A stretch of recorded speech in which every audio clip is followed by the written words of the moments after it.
Every time I get asked the question, how do you do it all? I'm just like filled with dread because I don't actually know how to answer that. When you look at the things that I have done in the past few years, it seems like a lot. I've had 2 children's books published and 2 adult books published, as well as another children's book coming out next year. I also work a full-time job and I'm a mom, and I still take time to do the things that I really enjoy doing, like crafting. I still make time for friends and I still have time to work out. I still love to run and just do all the things that contribute to my mental health and the hobbies that I really enjoy doing, not to mention my actual work projects. I take on a lot, but I really am passionate about my work. So I get it. I understand why people ask that question. The thing though is that when they ask me that question, it's hard for me to reconcile this woman that they see with the person I feel inside. And that is a me problem. And I'm just projecting when I say that it bothers me, because I guess I still don't see myself as this go-getter that everyone else seems to see. But that is a me problem. And when I finally break down the answer, I realize that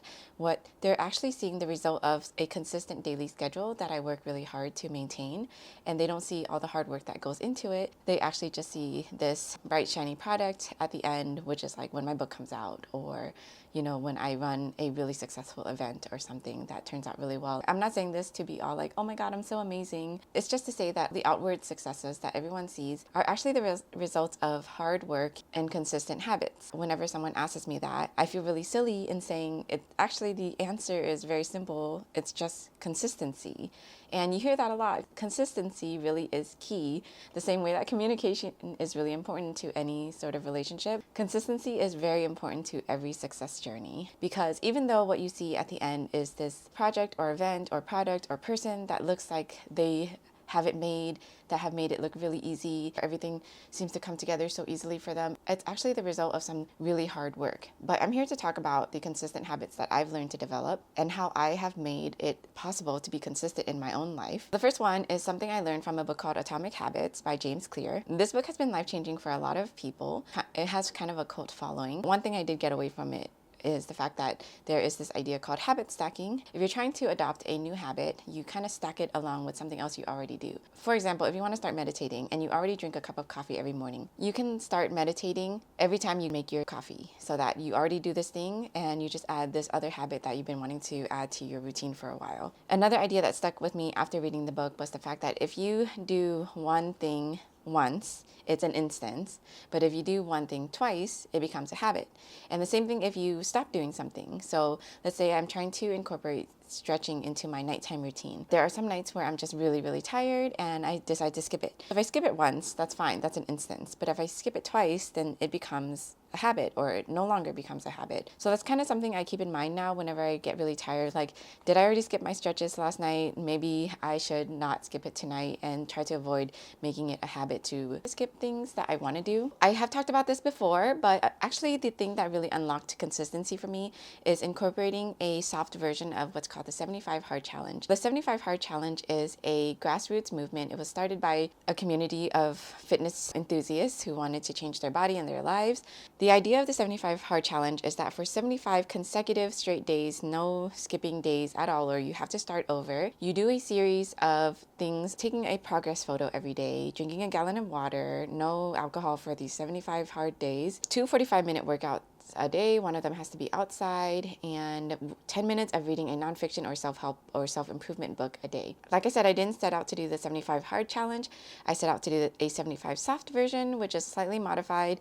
And I did complete the first set of challenges that I set out to do. I did find that the challenge changed my life in a number of ways, but the most important of those is that it unlocked the secret to consistency for me. I kept track of the challenge on the simple notes app on my phone, and every day that I completed all 5 tasks on that challenge, I gave myself this like little emoji to show that I completed my challenge for the day. And for some reason that gave me such a dopamine boost that I was inspired to do that again the next day and the next day and the next day. That really unlocked the idea of consistency. Keeping up the streak was also motivating because I didn't want to lose the streak. It had no tangible reward other than internally and intrinsically this feeling of power and pride and empowerment that really motivated me to keep going the next day. I guess that in itself is a real reward, just noticing how my body was changing and how my mind felt better and how I just felt a lot healthier and a lot happier. But like, let's cut the bullshit, because what really helped was giving myself an actual reward at the end of every challenge that I set out to do. My first 75 soft challenge that I didn't give myself a reward. It was just very empowering. But then I found that when it was over, I wanted to keep doing more challenges. I wanted to keep up some sort of empowerment feedback loop or source that would keep me motivated and inspired to keep challenging myself and to keep up with my fitness goals and my other mental health challenges that I set as part of this journey. I don't do a 75 soft challenge. What I do is a 30 soft challenge. But at the end of each 30 days that I complete, I give myself some big reward that I have been dying to get myself. For example, I really wanted these very expensive running shoes. And at the end of the 30-day challenge, I bought them for myself. And it was very rewarding to get to try them on and to lace up and to go for my first walk in them. And it was rewarding, but then it also contributed back into the challenge that I was setting up for myself, which included a fitness goal. And there are just a number of other reward items that I got myself every time I completed one of these 30-day challenges. Every single one has been very gratifying. Yeah, I can buy these things for myself anytime, and I'm an adult, I make my own money. I can go out and buy things, but for some reason, holding off and waiting until I reward myself after I complete a 30-day challenge just feels really good, And then I don't feel guilty every time I make a purchase that is unnecessary because I earned it, and I earned it by improving myself and my life and my health and my mental health as well. Another way that I can build up consistency but then continue to stay motivated and inspired is just to change up my challenges every 30 days so that it's still challenging and it's still hard enough where I find it difficult to do but empowered every time I complete it, but not so hard that I just completely don't want to do it at all. Of course, if I do find that they are too challenging, so to tell the difference, if I go back to that rule, if I miss one thing, it's an instance, but if I miss two things, it's a habit. If I see that I'm missing just one day, then it's like, okay, clearly it's just a day that I'm tired, I didn't hit all my goals. But if I see that I'm starting to miss 2, 3, 4 days, then I'm going to re-examine the things on my list and see if there's something on there that's just a little too difficult and then try to adjust accordingly. There are some exceptions to this rule, which is the fact that there are certain days or certain times when I'm objectively aware that I am just going through something very difficult. If I've been having very difficult days at work, if there's a lot of drama going on, if there's just something stressful, then I can examine my life and understand and give myself some leeway and just know that it's really a tough time right now, that going through a challenge is just not something that I should put myself through. That said, nothing changes if nothing changes. And the definition of insanity is doing the same thing over and over and expecting different results. Thinking back to last year, if I had kept up my habits that were ingrained in me, then this year, at this time, I would look totally different. I would be a completely different person and I wouldn't be as happy or as healthy as I am now. So if I want to be somebody different next year, if I have a goal in mind, if I have a vision of the person I want to become next year, then I need to start setting up what that person would want to do starting right now, what that person would do every day. I would picture this new version of me, what she does every single day, what habits, what does she wake up and do, what sort of workouts she does, what sort of meditation routines she follows.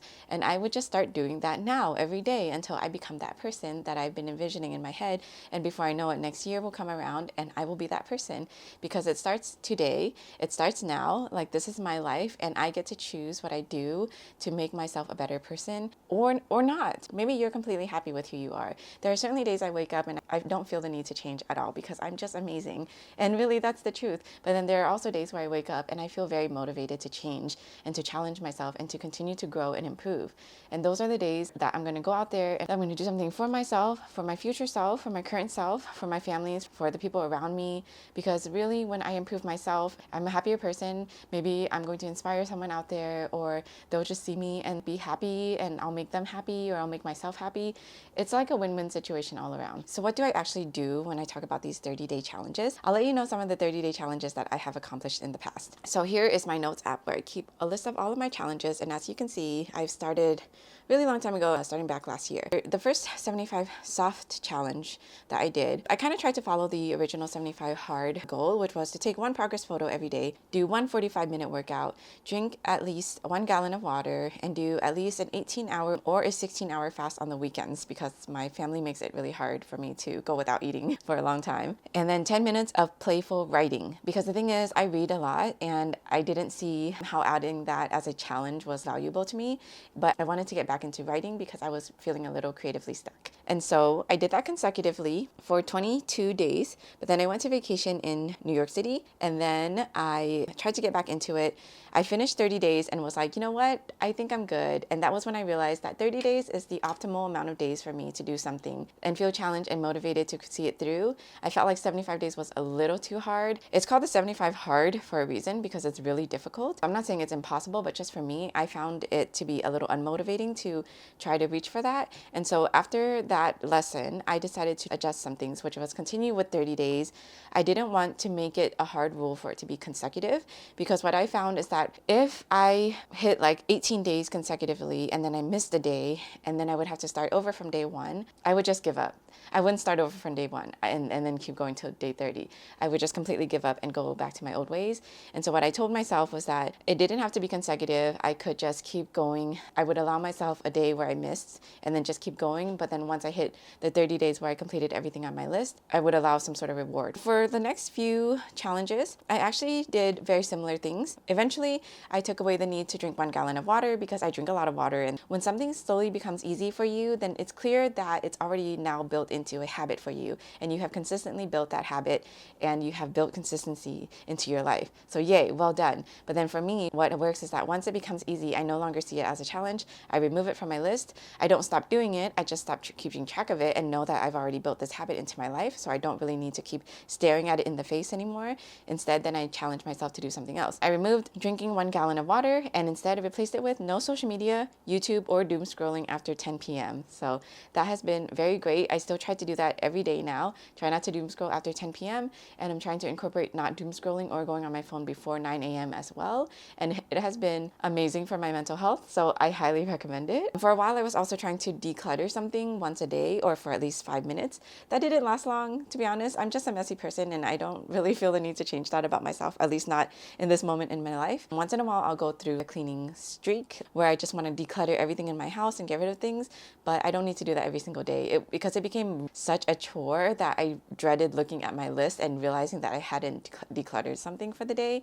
And so I realized that I needed to remove that from my challenges. Consistently, these are the things that I usually try to add to my list. Some sort of fitness activity. I'll usually go for a run, go for a walk, do yoga. There's some sort of diet that you need to incorporate in the 75 hard challenge. And for me, intermittent fasting has been something that I've been wanting to do consistently. I don't really want to follow a very strict diet because chances are I'm going to forget that there's something on the list I'm not supposed to eat. And then once I eat it, I'm just going to give up entirely because I'm kind of an extremist person. I have an all or nothing mindset. I know this about myself. I try to do some sort of intermittent fasting. I try to do some sort of creative activity. So like writing or daydreaming or revising or something. And then because lately I've been working on my phone addiction, I've been trying not to doom scroll or go on social media after a certain point. Or sometimes I'll even set myself up for trying to limit it to just 10 or 30 minutes a day, which sounds insane for some people, but I have been able to do it, so it's possible. So if you found that your mental health or anxiety is just skyrocketing due to social media lately, to limit yourself to like 30 minutes a day.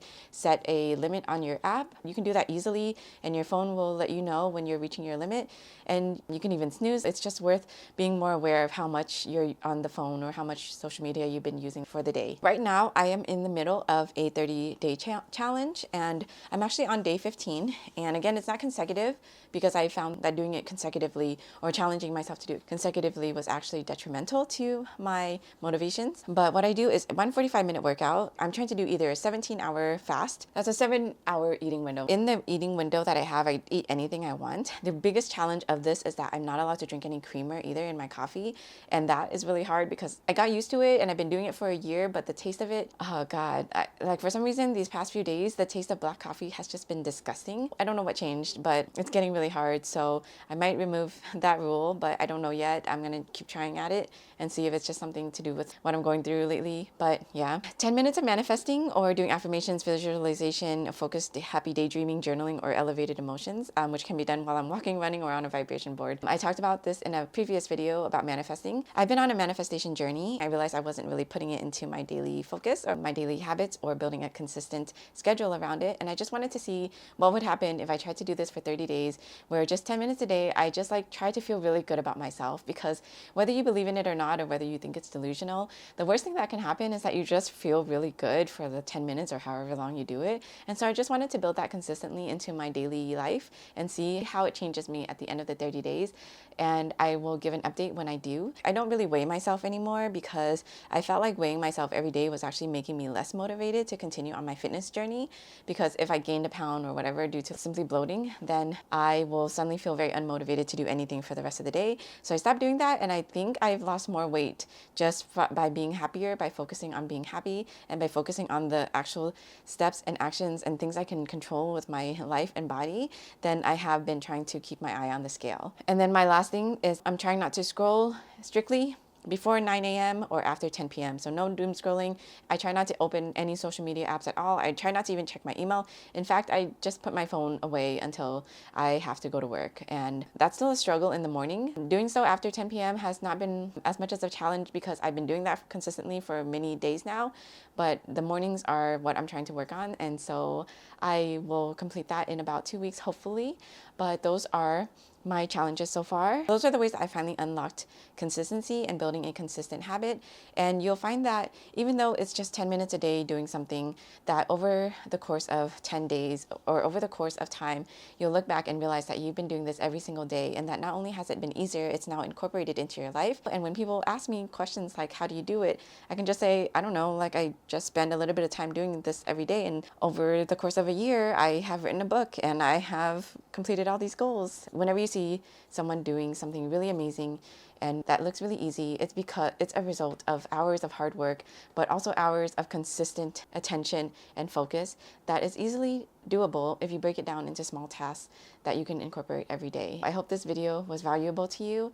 If you enjoyed it and want more content like this, please give me a like and subscribe, and check out my website and my newsletter, authorvanhoang.com. You can sign up for my monthly newsletter where I give updates on what's going on with my books, my writing projects, and other things I'm working on.